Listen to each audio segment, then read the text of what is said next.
Automobile എഞ്ചിനീയറിങ്ങിൽ എഞ്ചിനെക്കുറിച്ച് പറയാം. എന്താണ് engine? Engine എന്ന് പറഞ്ഞാൽ പവർ സ്റ്റേഷൻ അല്ലെങ്കിൽ പവർ പ്ലാന്റ് എന്നൊക്കെ പറയാം. എഞ്ചിനെ തന്നെ നമുക്ക് രണ്ടായി തിരിക്കാം. IC എഞ്ചിൻ എന്നും പറയാം, EC എഞ്ചിൻ എന്നും പറയും. ഇൻറ്റേർണൽ കംപ്രഷനാണ് IC എന്ന് പറയുന്നത്. EC എന്ന് പറയുന്നത് എക്സ്റ്റേണൽ കംപ്രഷൻ.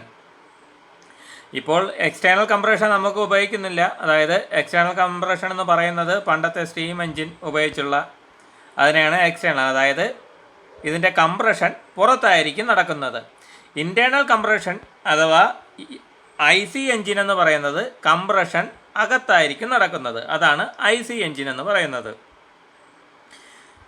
പിന്നെ എഞ്ചിൻ്റെ ധർമ്മം എന്ന് പറഞ്ഞു കഴിഞ്ഞാൽ ഹീറ്റിനെ ഉൽപ്പാദിപ്പിക്കുക എന്നതാണ് ഒരു എഞ്ചിൻ്റെ ധർമ്മം.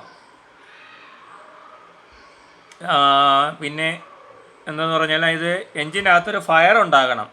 ഈ ഫയർ ഉണ്ടാകാൻ വേണ്ട 3 പ്രധാന ഘടകങ്ങൾ എന്ന് പറയുന്നത്: ഒന്നാമതായി ഫ്യൂവൽ വേണം, 2 ഓക്സിജൻ, 3 ഒരു ഹീറ്റ് വേണം. എന്നാൽ മാത്രമേ ഇതിനകത്തൊരു ഫയർ ഉണ്ടാവുകയുള്ളൂ.